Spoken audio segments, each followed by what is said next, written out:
Aux États-Unis, il existe une vieille tradition. Quand une personne souhaitait soutenir une idée ou un projet devant le grand patron, on lui donnait l'opportunité de le rencontrer dans l'ascenseur. La personne chanceuse avait alors le temps du trajet d'ascenseur pour expliquer son projet en une phrase percutante qui donnerait envie au PDG de s'y intéresser. De cette tradition est sortie une méthode choc, l'elevator pitch, et c'est le 15e outil de notre défi 52 semaines pour découvrir 52 outils. L'elevator pitch est l'un des exercices de l'Inception, mais il peut s'utiliser indépendamment et même en solo. Son objectif est simple, résumer un projet en une phrase choc. Mais comment construire cette phrase? Pour commencer, la phrase en elle-même doit respecter un format très précis.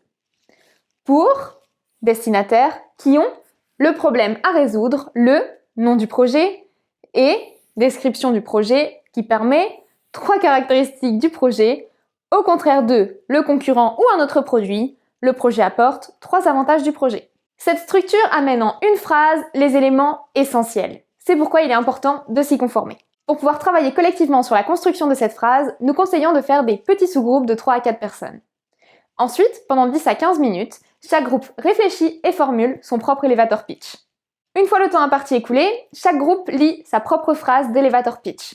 Et celles-ci sont notées, sans aucun commentaire. On en profite pour prendre en compte les éléments communs des phrases. Ensuite, toutes les idées sont prises pour travailler collectivement sur la formulation d'une seule phrase finale. Les votes sont évités car le but est d'arriver à un consensus. Bien entendu, l'un des risques est que le consensus soit mou, c'est-à-dire que cela plaise à tout le monde, mais en ayant moins d'impact. Cependant, généralement, il est tout à fait possible d'arriver à une très bonne phrase d'elevator pitch consensuelle, si on respecte les étapes et que tout le monde joue le jeu. En cas de non-consensus, il peut être intéressant de laisser reposer la phrase une semaine avant de la retravailler collectivement, ou alors de la passer à une équipe de communication pour qu'elle la retravaille en mode impact. Pour vous donner un exemple qui respecte le format de la phrase, voici un elevator pitch inventé de toutes pièces.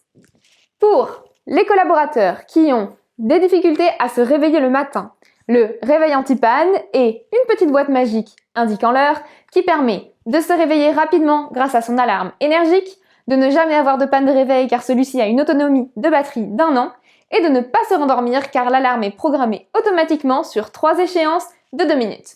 Au contraire du réveil sur téléphone, le projet apporte une réelle envie de se lever, un rappel pour les replongeurs et une assurance annuelle d'arriver à l'heure au bureau. Les 3 raisons qui vont vous pousser à utiliser cet outil sont les suivantes. 1. Ça aligne toute l'équipe et tout le monde se sent concerné et engagé. 2. Ça crée la graine qui va germer dans l'esprit des gens. Nous sommes vraiment au cœur de l'Inception. 3. C'est un excellent support de communication vers l'extérieur. C'est un exercice avantageux pour des projets qui vont coûter cher, qui vont demander beaucoup de temps et d'énergie aux différents acteurs, ou encore pour intéresser des sponsors. Comptez 30 minutes d'échange, 45 si le consensus est un peu difficile.